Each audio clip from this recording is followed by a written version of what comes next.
Hello friends, आज की चर्चा शुरू करते हैं एक पर्टिकुलर नोट के साथ। कल मैंने जो बोला था वो क्या बोला था वो मैं अभी बताऊंगा आपको, लेकिन सबसे पहले मैं बात करूंगा आज के टाइटल का। आज की मार्केट फिक्स थी। आज पूरे दिन अगर आप मार्केट को देखें तो ऐसा लगेगा आपको कि मार्केट पहले से ही फिक्स थी कि आज मार्केट ने यही करना है।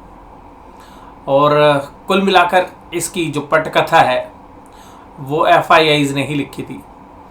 एफआईआईज जानते थे कि जब बाजार ओवरसोल्ड था, बाजार को तोड़ा एफआईआईज ने और निचले लेवल्स पर जाकर उन्होंने शेयर्स नहीं खरीदे, बल्कि उन्होंने अपनी फ्यूचर्स एंड ऑप्शंस में पोजीशंस लॉन्ग कर ली जब बाजार ओवरसोल्ड थे। और उसके बाद उन्होंने अपनी सेलिंग बंद कर दी और कल उन्होंने थोड़ी सी बाइंग की। और आज उनको पता था कि आज ऑप्शन की एक्सपायरी है। उन्होंने सारे सौदे तेजी के बना रखे थे और जैसे ही कल बाजार बंद हुए उन्होंने जो है सिंगापुर निफ्टी को भी तुरंत 200-250 पॉइंट ऊपर की तेजी जो है दिखा दी, जब तक कि डाउ जोन्स खुला भी नहीं था। इसका मतलब ये था कि बाजार को पहले से फिक्स करके गए थे वो कि भाई एफआईआईज ने तो माल खरीदना है और डीआईआईज अभी तक नेट बायर थे, तो डीआईआईज ने थोड़ा बहुत ही माल जो है सेल किया। तो कुल मिलाकर आज ये पता था कि सारे एफआईआईज मिलकर आज का जो बाजार है वो उन्होंने फिक्स किया हुआ था कि बाजार आज कहाँ पर क्लोज करना है। और जो लास्ट के 10-15 मिनट में सेलिंग हुई वो इसलिए हुई कि भाई डीआईआईज को लगा कि भाई अच्छी वैल्यूएशन आ रही है, हमने तो नीचे बहुत माल उठा रखा है, तो उन्होंने ही जो है सेलिंग किया आज। तो ऐसा लगेगा आपको कि ये जो बाजार है, बाजार में एक फंडामेंटल तेजी हुई। और ऐसा नहीं है कि इंस्टीट्यूशंस ने यहाँ पर ये गेम खेला है, सिमिलर गेम जो है उन्होंने वर्ल्ड वाइड जो है खेला है। अगर आप पूरी मार्केट्स को देखेंगे और इसकी जो पटकथा है वो यूएस से ही लिखी जाती है। तो यूएस के बाजार तो इतने नहीं चले जितने हम चले हैं परसेंटेज टर्म्स में, और हमने पूरे के पूरे वर्ल्ड को आउट परफॉर्म किया है।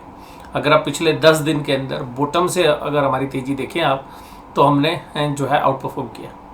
अब मैं बात करता हूँ कल मैंने क्या कहा था। मैंने कल आपको एक ही बात बोली थी कि भाई डाउ जोन्स पॉजिटिव खुला हुआ है, जो डाउ जोन्स करेगा वही होगा। कल फेडरल रिजर्व की एक इम्पोर्टेंट मीटिंग थी, 25 पैसे का रेट ऑफ इंटरेस्ट बढ़ना है, वो डिस्काउंटेड था।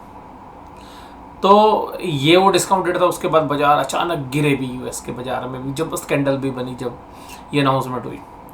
लेकिन मैंने कहा कि बाजार ओवरसोल्ड थे और ओवरसोल्ड बाजार को खरीदना बहुत ही अच्छा रहता है, बहुत ही बेहतरीन रहता है, क्योंकि ज़्यादातर शॉर्ट्स होते हैं उनको भी जो ऊपर ले जाके कवर कराना बड़ा आसान रहता है, क्योंकि शॉर्टर्स के पास ऑप्शंस होती नहीं खरीदने के अलावा। और शॉर्टर्स जब प्रॉफिट कमाते हैं, जब बाजार ऊपर से गिरते हैं, तो शॉर्ट करने वाले प्रॉफिट भी बहुत बेहतरीन कमाते हैं। तो यहाँ पर जो लोग अभी तक बियर थे वही बुल बन गए, और जिसकी वजह से आज आपने ये तेजी देखी।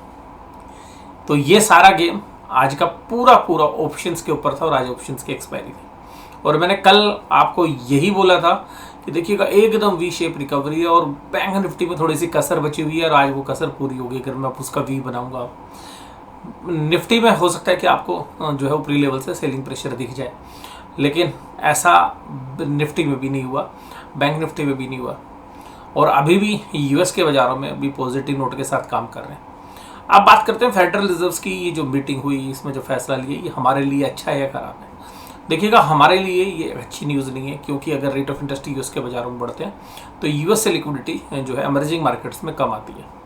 रीज़न ये होता है कि एक करेंसी रिस्क है, और जब वहीं पर अगर उनको 25 बेसिक पॉइंट मिल जाता है तो पैसा जो है वो वहीं पर जो है डिप्लॉय होता है। बट बॉन्ड मार्केट में इंडिया में पैसे थोड़े से कम आते हैं। इसका असर आपको आगे चल के रुपये के ऊपर भी दिख सकता है। रुपये जो इस तरीके से कमज़ोर हुआ है पीछे, और रुपये अभी भी शायद आगे चल के और कमज़ोर हो सकता है। तो ये हमारे को अभी तक इंडिकेशंस मिल रहे हैं। अभी जो सौदे बन रहे हैं वो तेज़ी के सौदे थे, यानी कि शॉर्टर्स थे। तो शॉर्ट करने वाले भी इतनी जल्दी कहाँ से आएंगे? अब शॉर्ट भी यही करेंगे, यही लोग जब अपनी मंदी की पोजीशंस बनाएंगे। तो शॉर्टर्स तो ट्रैप हो गए। अब जिन लोगों ने नीचे से बाजार खरीदा, यही बाजार को थोड़ा सा और ऊपर ले जाके सेलिंग करने का जो है प्लान बनाते हैं। तो जब सबके शॉर्ट्स कवर हो जाएंगे, बाजार दोबारा से नीचे आना शुरू हो जाएगा। फंडामेंटल्स आज फिर दोबारा से रिवर्स कर गए। अगर हम बात करें तो क्रूड ऑयल अभी 106 और 107 डॉलर के आसपास जो है ट्रेड कर रहे हैं। तो हमारे लिए फिर ये ख़राब न्यूज़ है। लेकिन इंडिया का जो है, अगर हम बात करें जो ऑयल मार्केटिंग कंपनीज़ हैं, उनकी बातचीत जो है रशिया के साथ चल रही है और भारत जो है रशिया से कंसेशनल प्राइस के ऊपर क्रूड ऑयल खरीदेगा। तो शायद हमारे लिए एक पॉजिटिव न्यूज़ है। तो हमारे ऊपर इतना जो है डेंट नहीं पड़ेगा अगर ऐसा सच होता है, और अगर हमारी डिमांड का एक सब्सटेंशियल पोर्शन अगर हमें रशिया से मिलता है तो वो एक बहुत ही वेलकम हमारे लिए है। लेकिन क्रूड ऑयल की जो प्राइस हैं उनके इम्पैक्ट देखिएगा नेगेटिव है। इसी तरीके से अभी डीजल या पेट्रोल के प्राइस तो नहीं बढ़े हैं, लेकिन अगर आप एयरलाइंस में देखें तो एयरलाइंस के लिए जो फ्यूल चाहिए, जेट फ्यूल्स वगैरह, तो वहाँ पर जो भी चीज़ें हैं वो बदल गई हैं। तो वहाँ पर जो प्राइस हैं वो बढ़ गए हैं। तो आप देखेंगे एयरलाइंस के किराए भी जो है पिछले 15 दिनों में काफ़ी तेज़ी से बढ़े हैं।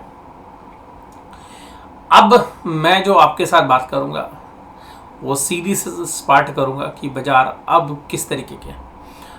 आप ये ध्यान रखिएगा कि अब जो करेक्शन आएगी, अभी पिछले 10-15 दिन में हमारी स्मॉल कैप मिड कैप में करेक्शन नहीं दी, लेकिन मुझे ऐसा लगता है कि जो हमारे क्वार्टरली रिजल्ट्स आएंगे वो ज़्यादा अच्छे नहीं होंगे। जैसे पिछले क्वार्टरली रिजल्ट्स के बाद आपने करेक्शन देखी, और उसी तरीके की करेक्शन शायद आपको इस बार के क्वार्टरली रिजल्ट्स के बाद भी देखने के लिए मिले। लेकिन तब तक एक रिलीफ रैली हम उम्मीद कर रहे हैं, और रिलीफ रैली जैसे आ जाई है शायद थोड़ा सा और भी आए, लेकिन बाज़ार सेल ऑन राइज है, सेल ऑन राइज है। कुल मिलाकर अभी बाइंग का माहौल नहीं है, क्योंकि क्वार्टरली रिजल्ट्स के बाद आपको करेक्ट वैल्यूएशंस निकल कर आएगी।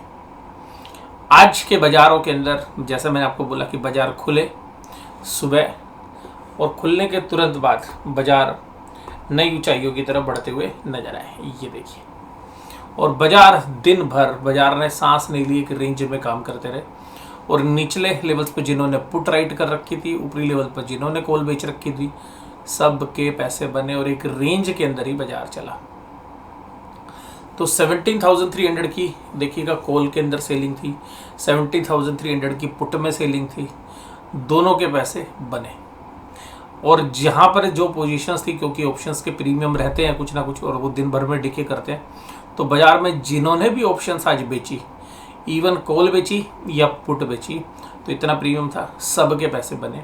तो आज जो ऑप्शंस के अंदर स्टार्डल के जो बेचने वाले लोग हैं उन्होंने बहुत ही बेहतरीन पैसे बनाए, क्योंकि दोनों साइड की पोजीशंस एज इट इज़ खड़ी रह गई और दोनों की दोनों पोजीशंस जीरो हो गई। यानी कि जो भी चीज़ आपने 300 और 400 रुपये की बेची होगी बैंक निफ्टी में, वो शाम होते होते 400 या 300 600 रुपये की वैल्यू शाम को जीरो हो गई। यानी कि बाजार जहाँ खुले थे लगभग उसी के आसपास बंद हुए, और दिन भर भी परेशान नहीं किया। यानी कि ऑप्शन सेलर को कोई एडजस्टमेंट करने की भी जरूरत नहीं पड़ी। आज की जो ओपनिंग हुई वो गैप अप ओपनिंग हुई। अब ये जो गैप अप ओपनिंग है, ये वास्तव में मैंने जो बोला कि मैच फिक्स था, आज का मार्केट फिक्स थी, ये उसकी वजह से हुआ है। मुझे लगता है कि अब ये उसी रेंज में आ गया बाज़ार जहाँ से बाज़ार ये यूक्रेन युद्ध के समय गिरना शुरू हुआ था। अब बाज़ार यहीं पे कंसोलिडेट होना चाहिए। मैं हालांकि यहाँ पे उम्मीद कर रहा था कि कंसोलिडेट होगा, लेकिन बाज़ार ओवरसोल्ड को किस तरीके से प्ले किया, जिसमें क्रूड ऑयल के जो प्राइस घटे, उसने एक इम्पोर्टेंट भूमिका जो है निभाई। अब अगर हम बात करें कंट्रीब्यूशंस की, तो आज रिलायंस के अंदर, एचडीएफसी के अंदर, एचडीएफसी बैंक, टाइटन और बजाज फाइनेंस, सारे वो शेयर्स जहां से एफआईज को अपनी ऑप्शंस को मैनेज करना आसान था। यानी कि कल वो ऑप्शंस में कॉल खरीद के गए थे, आज ऊपर ला के बाजार को टिका दिया। उसके बाद उन्होंने पुट भी सेल की होंगी, वो पुट के भी प्रीमियम खत्म हो गए, और शाम को आज जो दिन भर उन्होंने भांप लिया कि बाजार आज ज़्यादा मूवमेंट नहीं करेगा, हमारे ही कंट्रोल में है, क्योंकि निचले लेवल्स पर अगर सेलिंग आएगी तो जो है वो बायर ना भी हो तो डीआईआईज तो बायर होंगे ही होंगे, क्योंकि डीआईआईज रोज़ बाय कर रहे थे। लेकिन डीआईआईज ने आज मुझे लगता है कि लास्ट के आधे घंटे के अंदर ही सेलिंग की है, जब उनको लगा कि भाई आज तो एफआईआईज ही बाय कर रहे हैं। इसके बाद एडवांस डिक्लाइन रेशियो भी काफ़ी पॉजिटिव थी। और अब अगर बाजार 1-2 दिन ऐसा ही रहता है तो आपको स्मॉल कैप मिड कैप पे टेक्निकली, मैं ये नहीं कह रहा हूँ फंडामेंटली कोई तेज़ी है, लेकिन अब आपको शेयर स्पेसिफिकली कुछ तेज़ी देखने के लिए मिलनी चाहिए। आज की गिरावट में केवल 5 शेयर्स थे, Infosys, Cipla, Indian Oil, HCL Tech और कोल इंडिया। तेजी कहाँ पे थी? एचडीएफसी हैवी वेट है, पीछे करेक्शन भी काफ़ी हुई थी। एफआईआईज का पसंदीदा शेयर भी है। Titan 4.47, JSW steel 4.39, SBI life insurance 3.94। LIC के आईपीओ के बारे में भी सुबुगाड़ थोड़ी सी कम हो गई है, तो इनकी वैल्यूएशंस भी दोबारा से ठीक होनी शुरू हो गई है। कोटक महिंद्रा बैंक 3.38, और ये भी एफआईआईज के फेवरेट स्टॉक्स में से एक है, Kotak Mahindra bank. Eicher Motors, Tata consumer product, Reliance industry heavy weight है जिससे इंडेक्स चल रहा था। तो वो सारे शेयर्स जिनसे इंडेक्स मैनेज हो सकता था वो सबको चलाने की आज पूरी कोशिश की गई। और एचडीएफसी बैंक हैवी वेट है, उसमें भी 2% की तेजी थी। निफ्टी बैंक 680 पॉइंट की तेजी। आप ये देखिए कि बाजार यहाँ खुले थोड़ी देर, ये यहाँ अब पूरे दिन भर बाजार यहीं पर घूमते रहे 200 पॉइंट के पूरे दायरे में। 36,400 से लेके 36,600 के बीच में बाजार आराम से चलते रहे। बाजार 36,440 के आसपास आते थे, फिर 36,580 तक जाते थे, और इसी 150 पॉइंट 160 पॉइंट के दायरे में बाजार पूरे दिन भर चलता रहा। और ऑप्शंस के जो सेलर थे उन्होंने पैसे कमाए। और मैं आपको बताऊं कि 36,000 की पुट सुबह सुबह मॉर्निंग में 70 रुपये पे काम कर रही थी। अगर आपने उसको 70 रुपये में एक बार सेल कर दिया, उसके बाद उसने दोबारा वो प्राइस दिखाई नहीं, धीरे धीरे करते हुए वो शाम को जीरो हो गई। और क्योंकि बाजार में इतनी स्ट्रेंथ थी, इसी तरीके से हालांकि वहाँ पे रिस्क थोड़ा सा कम था, लेकिन 36,100, 200, 300 में जिन्होंने पुट बेची होंगी उन्होंने बहुत अच्छे पैसे कमाए। इसी तरीके से कॉल में भी। और बात ये थी कि बाजार की रेंज देखिए आप, आज जो मज़ा आपको आएगा 36,261 सुबह सुबह बन गए लो, ये 36,302 जो बाजार खुलेगी झटके में नज़र भी नहीं आया आपको स्क्रीन पे। तो ये यहाँ से यहाँ तक जाने में बस ये 300 पॉइंट के दरमियान पूरे दिन बाजार घूमता रहा। तो बहुत समय के बाद ऑप्शन सेलर को इतना बढ़िया जो है ऑप्शंस की एक्सपायरी मिली होगी। जो ऑप्शन सेलर थे उनको काफ़ी पीछे पेनफुल जो है दिन भी देखने पड़े, क्योंकि जिस तरीके से मूव होते थे, मैंने एक टाइटल भी रखा था वीडियो का। तो आज जो है मैच फिक्स था, मार्केट फिक्स थी आज, और आज ऑप्शन सेलर के लिए मार्केट फिक्स थी। और देखिएगा राइज किस तरीके का है, स्टीप राइज स्टीप फॉल। तो जब इस तरीके के राइज आते हैं, ये देखिएगा राइज ऐसे पहले भी आए थे, फिर स्टीप फॉल आया, फिर स्टीप राइज, फिर स्टीप फॉल, एम पैटर्न। अब देखिएगा यहाँ से जो पैटर्न है, अब ये तो एम तो बनेगा नहीं। अगर अब डब्ल्यू पैटर्न बनना होगा तो हो सकता है कि एक कैंडल के बाद इस तरीके से, फिर इस तरीके से आपको बाजार देखने के लिए मिल सकते हैं। तो अभी देखते हैं डब्ल्यू पैटर्न बनेगा या आगे कोई और स्थिति बनती है। तो यहाँ पर थोड़ा सा अलर्ट रहने की ज़रूरत है। और अब इस रेंज के अंदर भी आ गए बाजार, ये 36,400 जो मैंने आपको बोला भी था, 36,400, 36,500, यहाँ पर एक रेजिस्टेंस वाला एरिया भी है, तो उस एरिया में भी है। तो शायद बाजार यहाँ पर शाम को बैंक निफ्टी में भी ऐसा लग रहा था कि जो लोग माल खरीद के बैठे वो प्रॉफिट बुकिंग करने के मूड में थे, लेकिन उनको लगा जब तक कि माल जो है खरीदारी आ रही है तब तक आने दो। लेकिन शाम को जब खरीदारी नहीं आई तो उन्होंने अपना थोड़ा सा माल हल्का कर लिया। अभी भी मुझे लगता है कि ये सेल ऑन राइज है निफ्टी बैंक के अंदर। New HDFC bank, Kotak Mahindra bank, ICICI bank, SBI और एक्सिस बैंक जैसे बैंकों में तेजी थी। एयू स्मॉल फाइनेंस बैंक और फेडरल बैंक जैसे शेयर्स में कमजोरी थी। आज एफआईआईज की डेटा 2800 करोड़ की कैश में बाइंग, डीआईआईज 678 करोड़ की सेलिंग। ये मत देखिएगा ये 2800 करोड़ की बाइंग फिगर, आपको कुछ और दिखाता हूँ। यहाँ देखिएगा जी दिन में वॉल्यूम कितना होता है, 10,000 करोड़, 8,000 करोड़, 6,000 करोड़, 8,000 करोड़, 8,000 करोड़, 11,000 करोड़, 10,000 करोड़, 8,000 करोड़, 9,000 करोड़। आज का वॉल्यूम देखिएगा 22,000 करोड़, 25,000 करोड़। तो ये जो आज का दिन था वो स्पेशल था उनके लिए कि भाई आज अपने वॉल्यूम को बढ़ाना है जहाँ जहाँ पर भी है, क्योंकि ऊपर से लेवल पे सेलिंग आएगी। जो रिटेल इन्वेस्टर्स हैं उन्होंने जो निचले लेवल पे माल खरीदा था उनकी तरफ से तो सेलिंग आई थी, तो उस पूरी सेलिंग को भी आज ऑब्जर्व करना था। तो वॉल्यूम्स बहुत ज़्यादा थे उनके, और जिस तरीके से एल्गो ट्रेड्स भी होते हैं, तो ये आज जो है एफआईआईज ने जो गेम चेंज किया उसकी वजह से आज ये आपको देखने के लिए मिला। अब ये तो है कैश में बाइंग, ये देखिएगा इंडेक्स के फ्यूचर्स में बाइंग, इंडेक्स की ऑप्शन से बाइंग, दोनों 10,000 करोड़ है। कल मैंने बोला भी था जबरदस्त बाइंग जो है कल के दिन में भी थी। स्टॉक फ्यूचर्स के अंदर थोड़ी सी कमजोर है बाइंग, 823 और 91 स्टॉक ऑप्शंस में।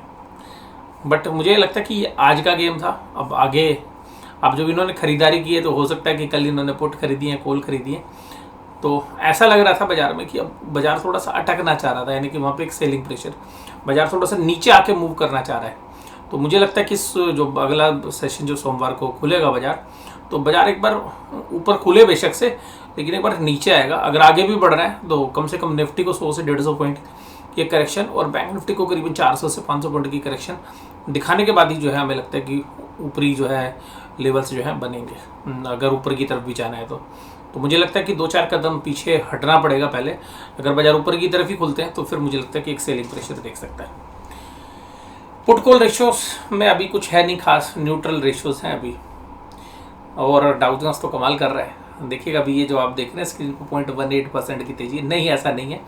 अभी जब मैंने वीडियो रिकॉर्डिंग स्टार्ट की थी तब ये तेजी जो है तकरीबन 150 पॉइंट की हो गई थी। ब्रेंट क्रूड देखिएगा दोबारा बढ़ना शुरू हो गया। यही है हमारा रिस्क। हमारा रिस्क क्या है? ये अगर क्रूड ऑयल बढ़ता है ये हमारे लिए चिंता का कारण है।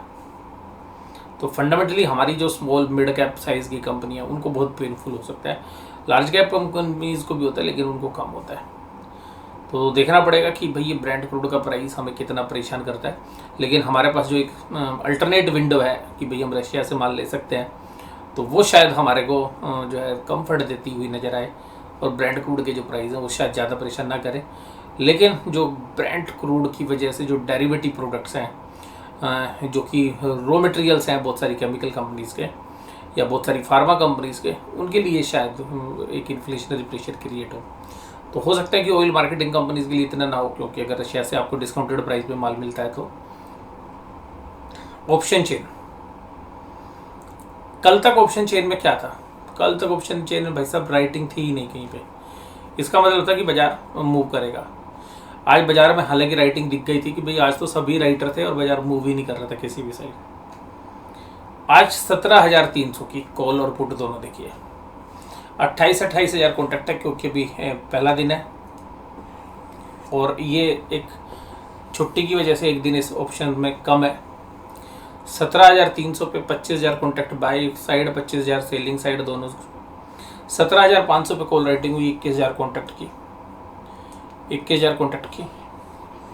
200 पॉइंट दूर जाएंगे तो आप, उसके बाद अगर आप 200 पॉइंट दूर जाएं यहाँ पर, तो यहाँ पर भी 23,000, यानी कि बराबर नेक टू नेक है, ना तेजी वाले ना मंदी वाले। तो सोमवार को जो है शुरुआत दोनों तरफ से बराबरी का है। बैंक निफ्टी में देखिएगा, बैंक निफ्टी में 36,500 के ऊपर 20,000 कॉन्ट्रैक्ट लिखे गए हैं कॉल साइड, पुट साइड 16,000। उसके 36,000 पे जाएंगे आप एब्सोल्यूट नंबर पे तो 25,000 कॉन्ट्रैक्ट ऐड हुए हैं, टोटल 27,000 पुट साइड में। कॉल साइड में 24,000 हुए हैं और टोटल है 35,000। तो ऑप्शन चेन के डेटा यहाँ पर तो बता रहे हैं कि ऊपरी लेवल पर रेजिस्टेंस बैंक निफ्टी में जल्दी आएगा। तो बैंक निफ्टी शायद अटकता हुआ नजर आए आपको। ऊपरी लेवल पर एक बार सेलिंग प्रेशर आपको देखने के लिए मिलना चाहिए। हो सकता है कि आपको ओपनिंग ही नीचे की मिले। और यहाँ पर आज का ये पूरा एनालिसिस मैं यहीं पे समाप्त करता हूँ। वीडियो देखने के लिए धन्यवाद। आप सभी को होली की शुभकामनाएं। इसके अलावा कल एक जो है अल्फ़ा मेंबर्स की वीडियो के अंदर एक होली स्पेशल शेयर जो है कल हम डिस्कस करेंगे, और एक स्मॉल कैप कंपनी के बारे में जो है चर्चा करेंगे आपके साथ, उसकी फंडामेंटल पहलू पर। और कल जो है ये चर्चा आपको शाम के सेशन में, क्योंकि कल मार्केट आवर्स तो आपको पता है कि होंगे नहीं, कल मार्केट की छुट्टी है, तो कल आपको एक स्पेशल वीडियो जो है फंडामेंटल साउंड स्टॉक जो है वो हम डिस्कस करेंगे आपके साथ। वीडियो देखने के लिए धन्यवाद। Thank you very much.